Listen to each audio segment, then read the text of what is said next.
John, were you able to grab the video? Okay. We have a video from the district governor, and this was actually the January message. We're going to be featured in the February message, so if you guys can check this out, we should have a February one coming up soon. Fellowship, integrity, diversity, service, and leadership. These are Rotary's 5 core values that hold us together as we work to grow Rotary in the communities we serve. Each Rotary year, we welcome new leadership that brings their own expertise and experiences to lead this vital work. Let's hear the Rotary stories of our next 3 District 7430 governors. Rotary connects me to other Rotarians and to the world. We Rotarians leverage our resources to get things done. We're people of action. I joined Rotary when we began polio eradication. We gave money and served with sovereign nations and others. We know the program is Polio Plus, but the world knows our polio eradication program as the Global Polio Eradication Initiative. We went from 350,000 cases in 1985 to 140 in the year 2020. I also helped my Kutztown Rotary Club reconnect with Student Exchange in 2005. Our inbound and outbound students really brought value to their communities, engaged with host families, and helped to build global peace. Alumni have really enriched my life. Since 2010, I've worked with something called the Potato Project. It's a program outside of Rotary that feeds the hungry people within our district, where we've grown and harvested upwards of 225,000 pounds of potatoes per year. So in connecting through Rotary, we serve the world by leveraging our resources with the time, talents, and funds of other people. Rotary truly connects us to the world. I grew up with Rotary in my family, so I saw Rotary from a very young age. I saw through the eyes of my father, who was a Pottstown Rotarian for over 30 years. Because of that, I was able to go to different parts of the world through youth exchange and GSE. I also was part of the Camp Natick experience, which was a truly lasting leadership experience that I still hold dear to me today. The connections that I made at a young age followed me through to the time that I even joined Rotary in 1998. Things changed for me in 2004 when I was able to lead a number of Rotarians out to Chicago for the 100th anniversary of Rotary. Wow, what an experience that was. To see my first international conference in the birthplace of Rotary celebrating 100 years was just awe-inspiring. The amount of people coming to one place from around the world with a goal in mind of service above self was just truly something to behold. Over the years, that has really given me the inspiration to continue my work in Rotary. I appreciate everything that Rotary does, not only for myself, but for the community, and it's all through power of Rotary and Rotary Connections. My Rotary story started as a charter member of a brand new club, Bethlehem Morning Star. I got to be part of the birth of a club and got to serve as its president of this upbeat young group. An interesting fact that is just unbelievable to think of today was that was 1 year, just 1 year after women were allowed to join Rotary International. Because of a lawsuit in the California Supreme Court, yes, it was no longer just a man's organization. And not everyone thought that was a good idea. So those were interesting times. Through a job change, I moved to the Bethlehem Rotary Club, kind of just down the street. But it's been exciting to be part of a club while maybe old in traditions, it reinvents itself every few years by becoming more relevant and resourceful to the community. Creativity and collaboration are key when growing Rotary. My Rotary story is one of inspiring and being inspired, of leading and following, of dreaming and doing, of recognizing that I can do more for the world when I'm joined with others to get something done in my community or around the world, to raise money for a project for people that I may never meet, to change the world in one small way. than I could do alone. I can't wait to visit clubs, share ideas, and be a resource to help you grow Rotary. That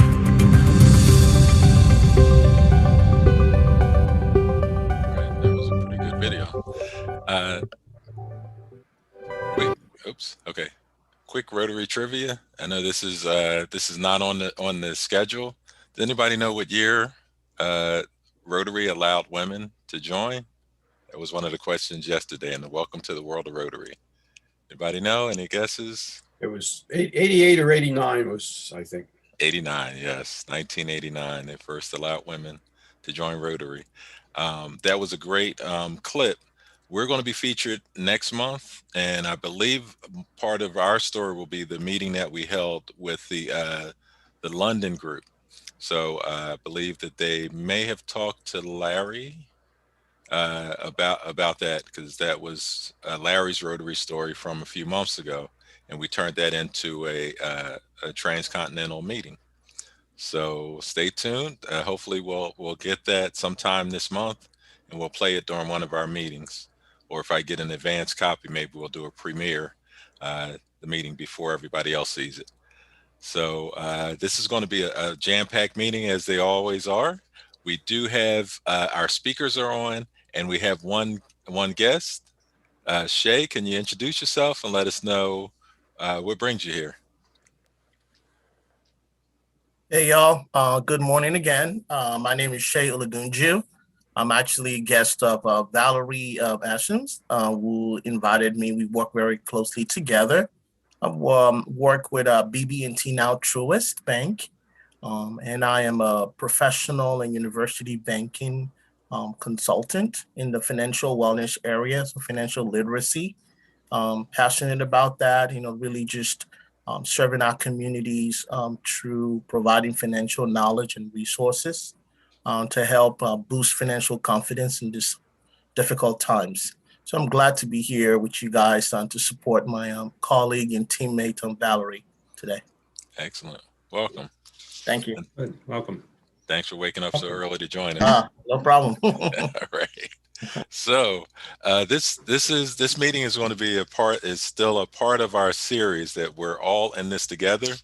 And today's theme is on banking in the time of COVID. We have two of our members that are going to let us know about the banking industry during this time. And who wants to go first? I have a quick intro for you. Put your hand up if you want to go first between Dean and Valerie. Dean, okay. Dean Schollenberger is from Harleysville Bank, and he'll be talking about crisis and loans, an historical overview, and PPP loans. You're up, Dean. Okay, thank you. I'll give you a little bit about myself first, and then the banking world.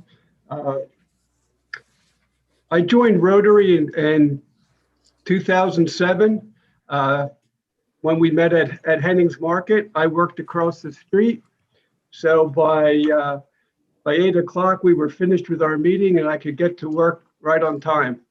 2017, 2018, I was the president, and you can see behind me, I still have the banner hanging in our dining room. As Kyle said, it was a great experience. I don't want to do it again.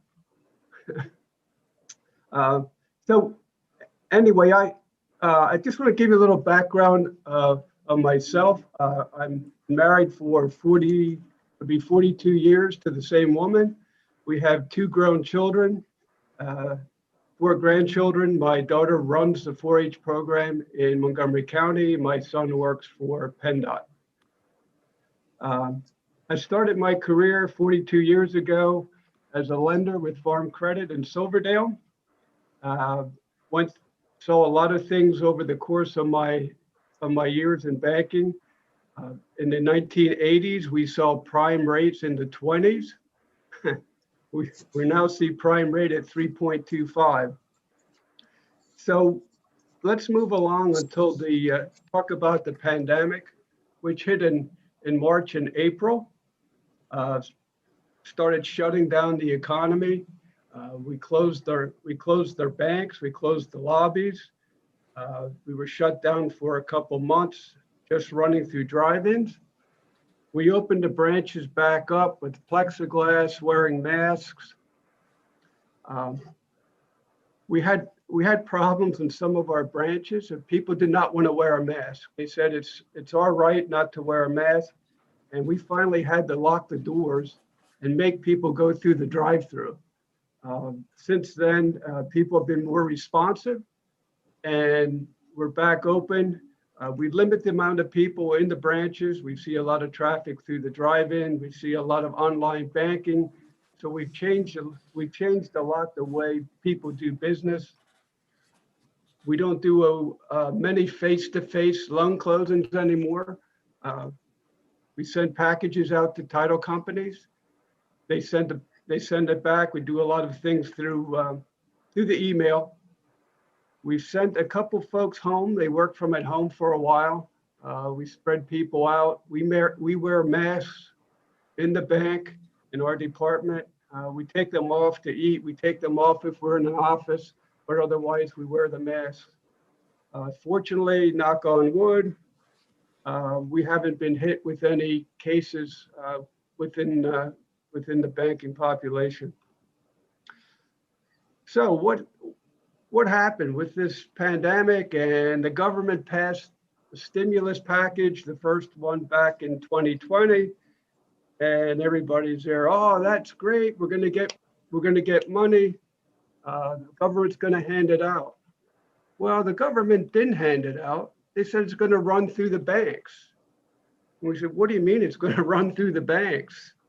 And they said, yes, it's gonna run through the banks. You're going to lend the money out. If the people abide by the regulations, they will be forgiven and you will get your money back. In the meantime, the loan is at 1% interest and it can be for 2 years. If they're not forgiven, you as the bank will carry a 1% loan for 2 years. So as bankers, 1% interest return is not very appealing. So the bank wrestled with the idea, are we gonna be involved in this? Are they ever gonna pay us back? How's this gonna work? And the bank made a decision that we're very community oriented, that we're going to do it for the sake of our borrowers. So we jumped into this thing. We thought SBA was going to provide us all the documentation. They provided us zero documentation. We had to devise our own loan notes, our own record keeping system. And we rolled it out. So the first round was about $349 million package deal.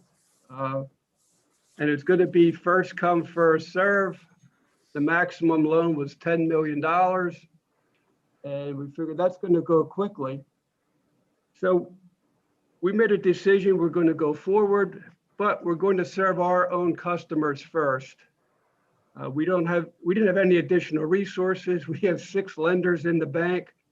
We are a pimple in the world of banking as far as loan size.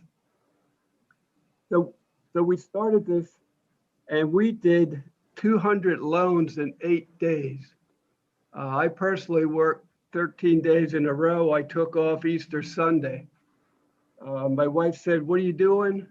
I said, we're trying to save the customer. I would work from 7:30 to 5, go home and eat dinner and go back till 9 o'clock at night. So we did 208 days. The government ran out of money. They reopened it. We did another 120. We did 27 million in PPP loans, which is the payroll protection program. Our bank typically does about 100 loans a year of about $35 million.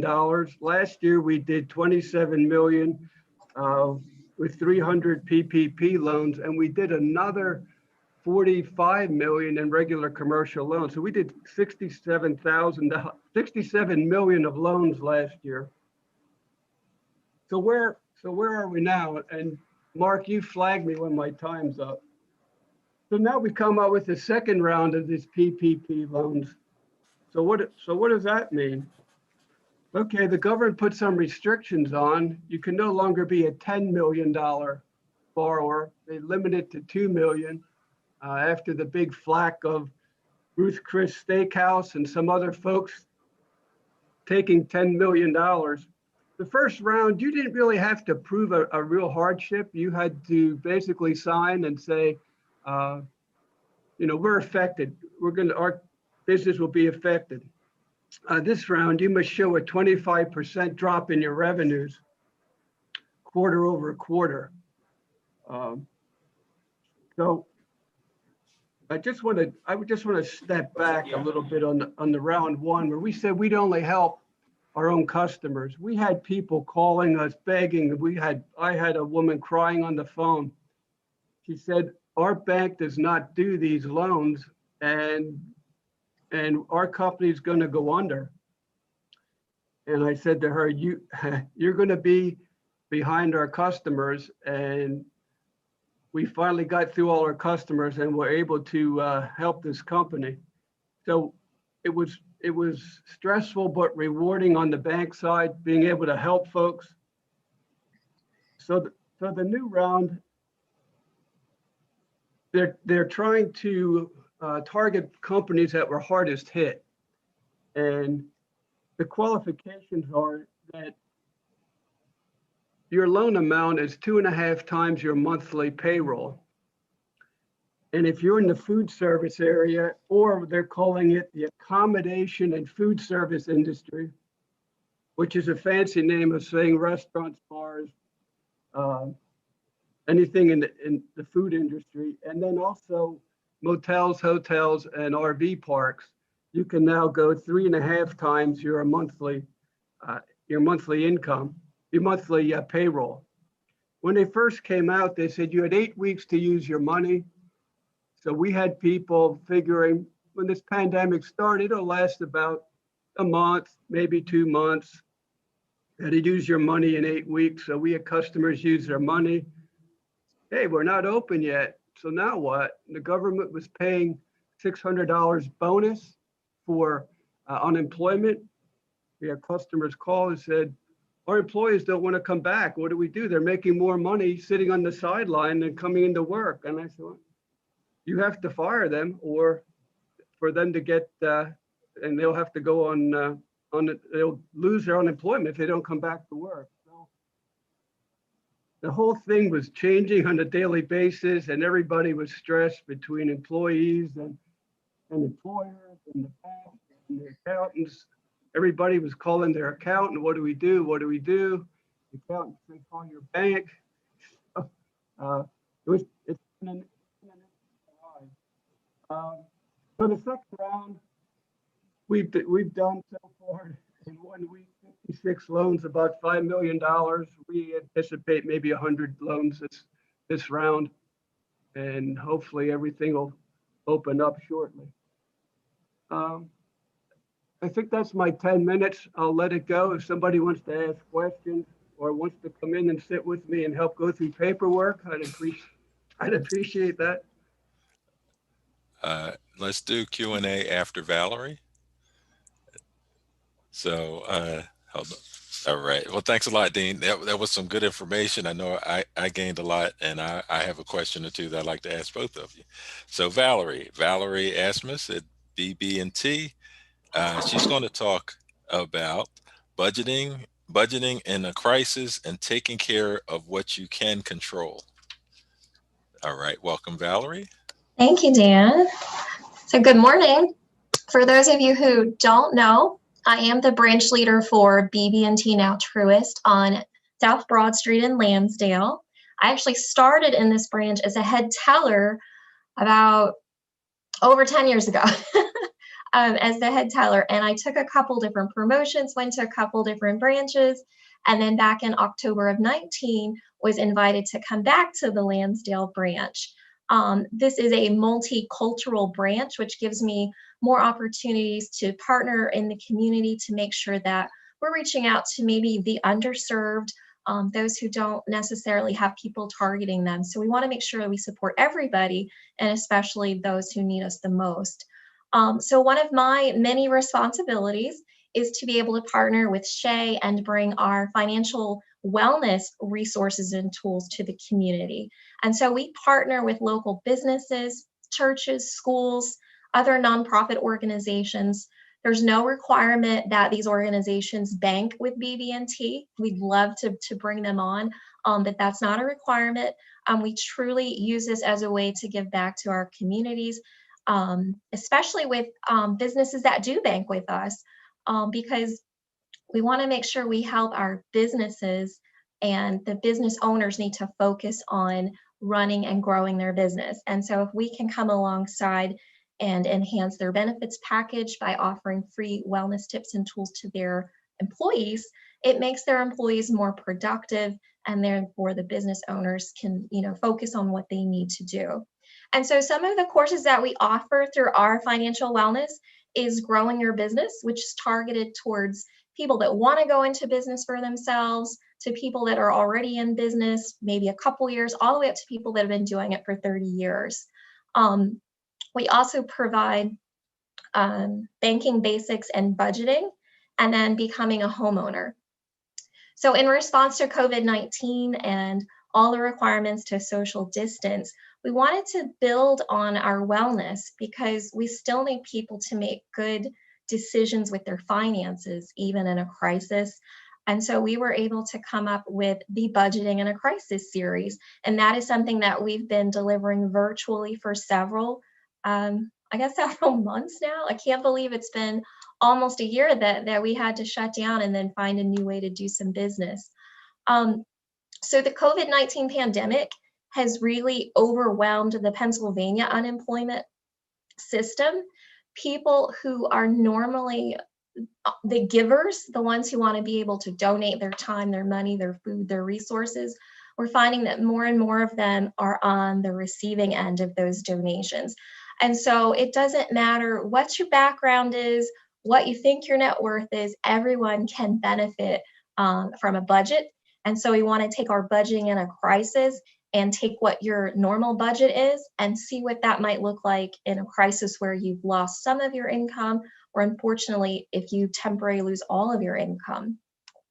And so, Dan, am I able to share? I have a little mini deck that I wanted to present. Sure, hold on. Let me get that to you.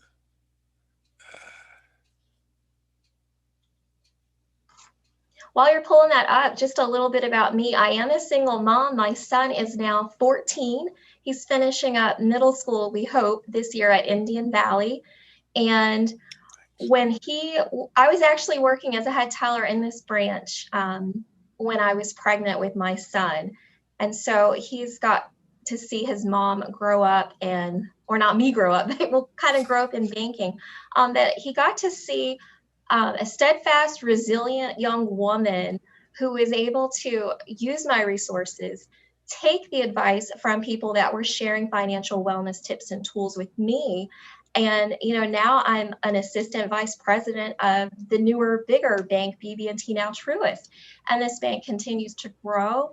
And it's just an honor to allow my son to see that even a single woman is able to make it. And so I'm very passionate about sharing free financial wellness tips and tools with others, because again, it doesn't matter what your background is. If you make good decisions and you have a team, a community, and a network, you can do whatever you want. So let me see. You have it. You have access. Mm-hmm. It says disabled. Oh, really? Okay, let's see.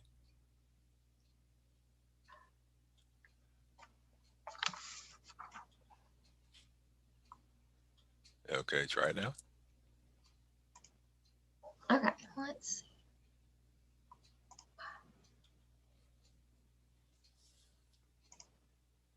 Okay, can you see that?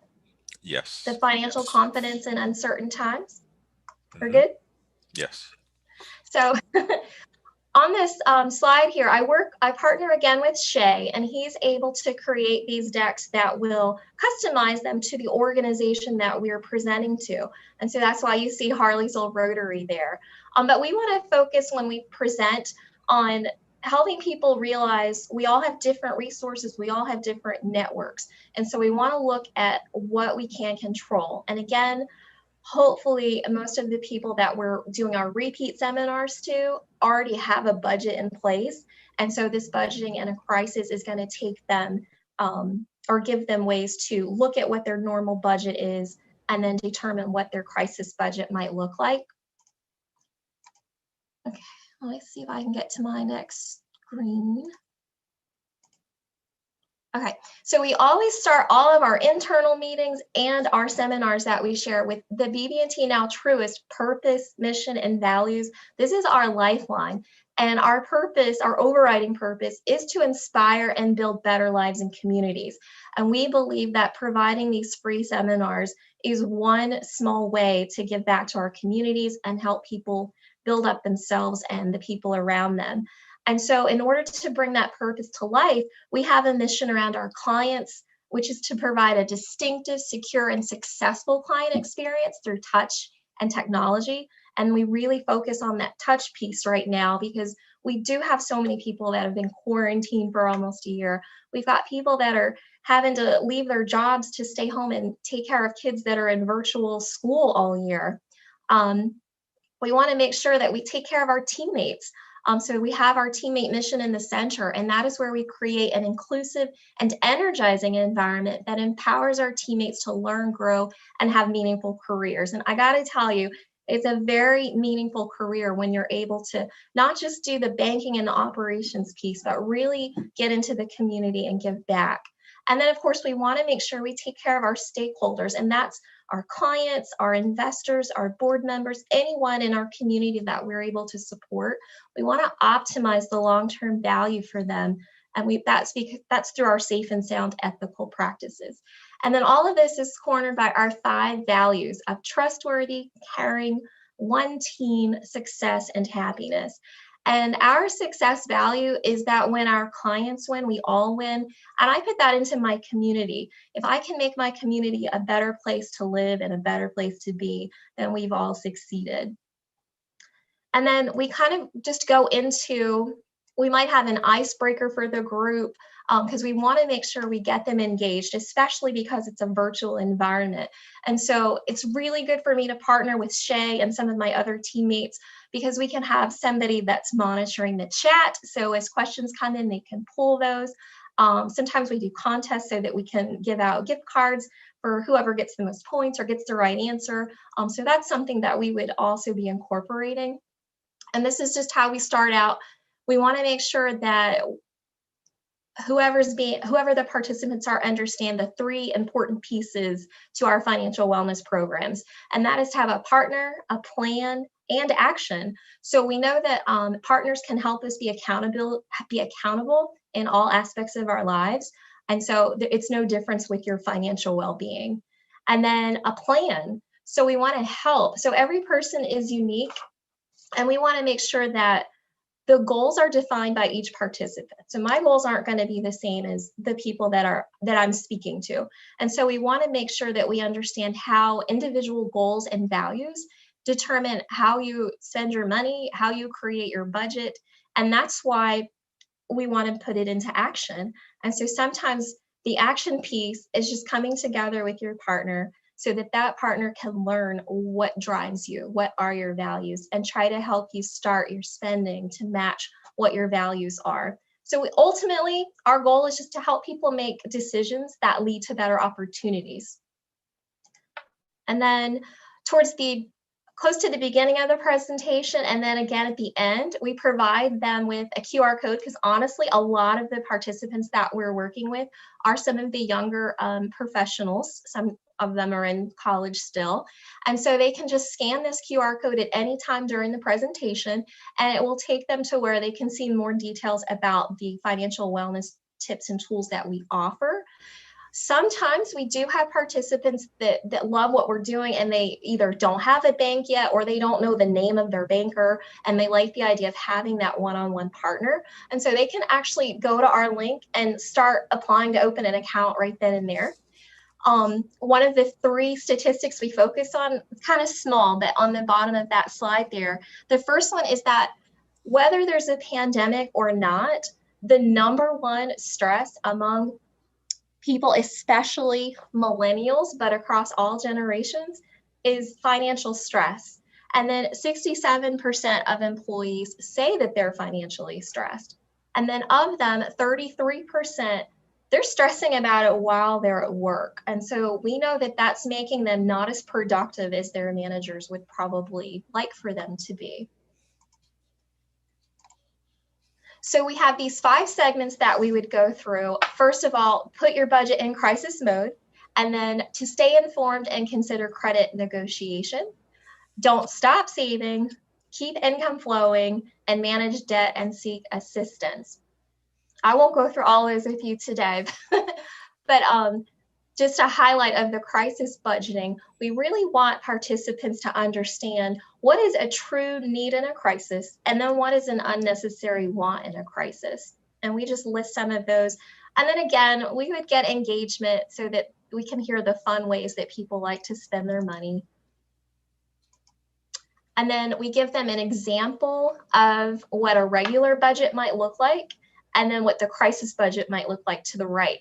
And so someone's income gets cut in half, but when we look at their mortgage, utilities, and insurance, those don't get cut in half. You're still responsible for those. And so we find ways that and it's different for everybody, but find ways that you can maybe cut out eating out, entertainment, and if you're not traveling as much, you're going to save on gas. And then we really encourage people to continue to save, because pandemic or not, emergencies still happen. Large unexpected expenses still happen. And so we do want to continue to contribute. And so maybe some of the savings that you have from less spending could actually go into that savings deposit for you. And then we would go through each of the rest of those, again, with some trivia in between, just to break it up and get their engagement. And again, as promised, towards the end of the presentation, once again, they have access to the QR code that gives them more information about those tips and tools. And then if you look at the top right, we assign an at-work code to every organization. And so if they decide that they want to take advantage of those benefits and they do open the account, we kind of track it with this code so it links back to the organization. And we use that to go back to the organization so that we can get their feedback on what's going well with the presentations, the feedback their employees are giving to them about what's working, what they might like to see different. So it's a really nice way to track and improve on what we're doing. And then you can see listed there just some of those tips that we have. So obviously they get to come in and either see me or another banker or teammate that's closer to where they live or work, and they can do a face-to-face consultation. Because of the pandemic, we're doing a lot of those virtually through WebEx, or just through a phone call. And then we want to offer financial education. And so BB&T has partnered with EverFi to provide modules that cover 22 or more different modules, from buying your first home to the importance of credit. And those are for anybody that has an internet connection. And then we just highlight our benefits-rich accounts, the U by BB&T, which is our online platform, and then our BB&T deals. I tell people it's like using coupons without a coupon. You click on an offer, it links it to your card, boom, and at the end of the month, you get some change or a couple dollars in your account. So it's just a really nice way to go through some of the different features. We always encourage our participants that if they do have a banking relationship somewhere, go find out who your banker is, see if they're able to do those same things for you.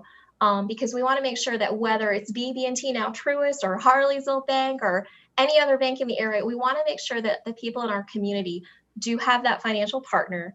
They're able to collaborate and create a plan that will work for them, and that partner will help them put that plan into action. So thank you all very much.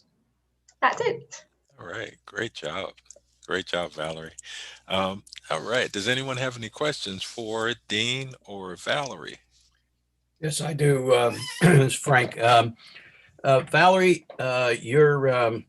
your planning seems to be something that's, I think, very valuable. Have you done anything with the schools, the public schools, About two and a half decades ago, they went to family and consumer science instead of home ec, and the whole purpose was to teach these things to our high school students so they come out of here understanding things. And yet it's probably the last 2 decades has been the worst in terms of people getting caught with huge financial loans, for school loans, and people who think they're saving on their credit card. They want to buy something because it's they can save 10%, and then they end up paying 21% for the next 12 months. Is there anything like that with the schools? Because to get to the kids and get to a group to understand how to deal with the finances, what you have here is beautiful. I mean, I think it's great. So Shay could speak to more probably about the different schools that we're able to support already. I know recently we partnered with Gwynedd Mercy University, so you've got people that are early on in college. But it's funny you asked me that. It's very timely because I mentioned that my son is finishing up middle school. So last night we were looking at the 9 through 12 plan model for high school at Souderton High. And I saw, in 11th grade, you get some financial planning there. And my son, of course, rolls his eyes, but that had my wheels spinning to partner with Shay to say, hey, are there any high schools that we're already supporting? Because I think there may be. And this is in my backyard where my son's going to go. What can we do for their financial planning? So thank you, Frank. Great question. And I agree, we need to be there. It's amazing to me when I first started in banking, people didn't know how to write a check. I had this guy, he couldn't understand why he was overdrawn because he was writing all these checks. He's like, I don't understand. I still have checks. There should be money in my account. And so I really think the younger that we can get to people, the better. I just want to give Shay a moment. Are there other high schools that we are in right now? I don't know if I'm still muted or not. There you go. Yeah. Good. Yes, we are. I mean, specifically in your area, we were in talks with North Penn School District at the time, trying to get some leverage into the school. And then we were also in talks with Souderton School District as well, to see what we can do there as well. But most of, if specifically in your area, there we're still kind of in talks with some of the school districts to gain access. So if you have a connection within the school district, that goes a long way. So that's a shameless plug, but sometimes there's a lot of bureaucracy that blocks us from getting into some school districts. And we're just like, all we want to really do is just give back. It's not really so much about promoting one bank or the other. So that's some challenges we face in that regard. But we have a lot of schools that we're involved in. Obviously, sort of other surrounding counties, Bucks, Montgomery, obviously, as well as Philadelphia. We have strong partnership with Philadelphia School District. And yeah, there's a lot of schools. I can't even begin to mention all the schools in the area, but also we have great partnership with universities as well. But you're right. We want to catch them young. And I'll throw this out to Rotary as well. If you guys want to host something for the schools, you have some connection, we can come. We can provide the knowledge, we can provide the resources to kind of help out with that as well. So those partnerships go a long way in helping us deliver this content to people where they are. But thank you. That's amazing. I don't know if Principal Pammer is on the call today. No, he isn't. He actually tried to come on yesterday. He texted me, just realized that yesterday was not Wednesday. Yeah, I think those snow days are throwing him off a little bit. Yes, There's definitely. So Moana from North Penn Rotary. Moana, what was your question? Yeah, hi. What is BB&T stand for? Bread, breakfast, and tea? Hey guys, I just want you to know that I am on and I've been listening to every word via my cell phone. And I am already in the office. So I have heard everything. And I love the fact that you're working with your son on finances, because I have a 17-year-old daughter that's a junior who constantly spends with all the money she makes. And we're trying to revert her back to possibly saving a little bit. There you go. There you And go. Jeff is at a Souderton district school, middle school. Right. Mm-hmm. All right. Moana asked, what does BB&T stand for? Is it bed, breakfast, and tea? Bed, breakfast, So and tea. It stands for Branch Banking and Trust. So Okay. Branch was one of the original founders of BB&T way back in 1872. I got to tell you guys this real quick. So way back then, Civil War, so many people were distrusting of banks. They didn't want to put their money there. And so they went to the local post office in Wilson, North Carolina, and they were buying war bonds. Well, what they didn't know is that the post office was putting it into Branch's bank. And there you had it. Thank you. There it is. Very Yes, nice. I have a question for Dean. Dean, with the PPP, is that were those loans or were they grants? Is there a forgiveness portion to that? Yeah, I forgot the important part. The important part is they use it for payroll and utilities and rent. It's forgiven. It's 100% forgiven. So it's a great deal. It's free money. When it first came out, the IRS said, oh, no, you have to claim that as income or you can't take it as an expense. And with the last stimulus package, the Congress passed it that it is free money. You don't have to count it as any income. Okay, awesome. And is that true with this next round, the second round? Yes. Now, Okay. you know, how do the banks make money if it's forgiven, right? Well, So the banks get a one-time fee for doing the processing. right. Awesome. Any other questions for our speakers today? Yeah, I have. Moana? I have for him the other presenter from Harleysville. Dean. Yes, Dean. Yeah, Dean, when you said you want some help with paperwork, do you need the volunteers to do that or what? I was just teasing. Yeah, I think you have to be vetted for that, right? Thank you very much. Yeah, Dean, let me come over and help you with that paperwork. There you go. Question for Valerie. With you guys merging, do you think it looks like you're connected with SunTrust? Is that does that make your bank larger? Do you think you'll still have the community feel? It does make the bank larger, and it's a really good question because people ask that about BB&T. You know, are you too big?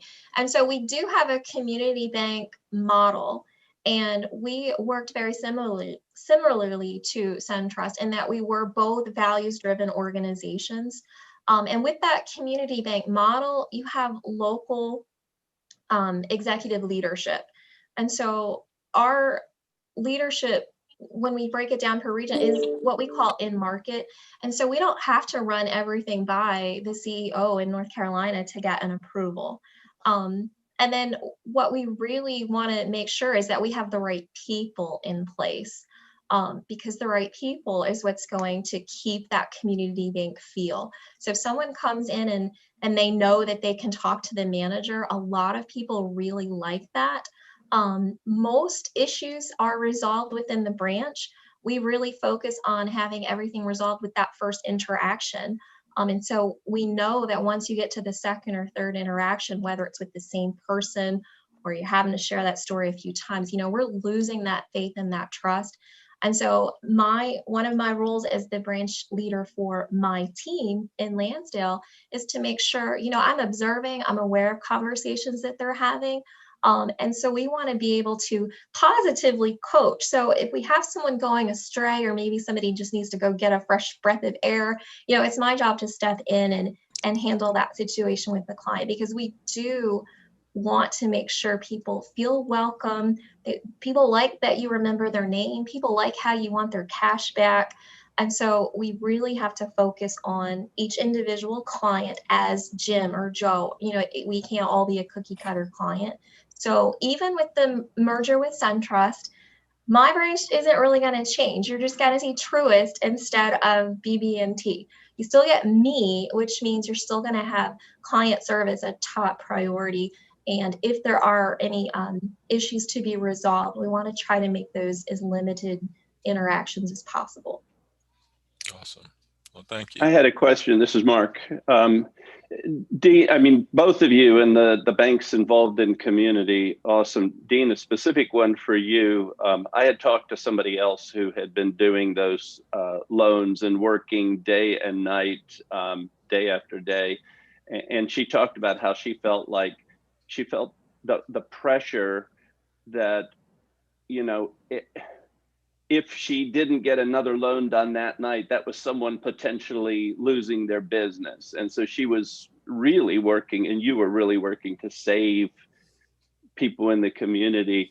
What was that stress like? And then the second question is, were you able to have recovery time and downtime, or did you just go from that into regular crazy? Well, I felt the more stress, not being able to spend time with my own family and wife. And no, we didn't have any downtime. In fact, the bank has let us carry extra vacation days over to 2021. And we thought, okay, we're going to get a break in 2021, and then they come out with round 2. So we're hoping we get a break. I just want to make one quick comment. We're talking about community banks and history. Harleysville Bank, Harleysville National, and Harleysville Savings were all started by the same guy over 100 years ago. And we were the small guy on the block. We're the only one left. When Harleysville National hit 100 years, they were bought by First Niagara. When Harleysville Insurance hit 100 years, they were bought by Nationwide. And when we hit our 100 years in 2015, our CEO, he was sort of kidding, but sort of not. He said, I'm afraid of hitting the 100 years. We might be bought, and we have not, and we intend to stay independent. That's my plug. That's great. That's great. Any other questions? I had don't mean to jump in, but I had a question is, when it comes to kids, what do you tell them as an incentive to save? How do you help that along? When the kids were younger, if they got, let's say they got $50, for a gift, like, yeah, why don't you put 25 away? And there's always that incentive, especially when I was younger. You put in the bank and you earn some interest, and that's free money. Well, it's like, well, if you put your $25 away and you wait an entire year, you might have 2 cents. I mean, literally at 1/10 of one. What is the incentive? I mean, besides financial security and things of that nature, but how do you encourage kids to save? I think that can look so many different ways. But I can tell you, as a parent, you've just got to find, you know what your child likes, and you know what drives your child. And for me, I don't think my son is spoiled, but other people might. He is an only child, and I do try to do my best for him. And so in his particular case, I have to come at him with, okay, we need to wean him off the instant gratification. And if there's something he really wants, he's got to pay his money for it. Well, I can tell you, I have seen him not want things anymore. And I've seen him, put the money aside, save up his money so that he could buy it. So I think you really just have to know the child, what's going to drive that individual. And then one other thing that personally I do, if he's willing to, like if he gets birthday money and he's willing to put $20 in the bank, I'll match it. I'll put an additional, and he knows that he's got money that's just building up. So you got to be creative, Phil. I'll give you a list of my grandkids when you match that. There it is. At both of your banks, do you have like a young savers account, passbooks, or any of that kind of stuff? We have something called a trustees club. We have a dog that's our mascot, Trusty. And if kids put money in, they earn points, and they can get pencils, frisbees, balls, that type of thing. There you go. That's a good incentive. Do you guys have anything in BB&T? We currently offer kids savings accounts. Because of COVID, I can't give out the lollipops anymore. But we do. We don't really have an incentive type thing anymore.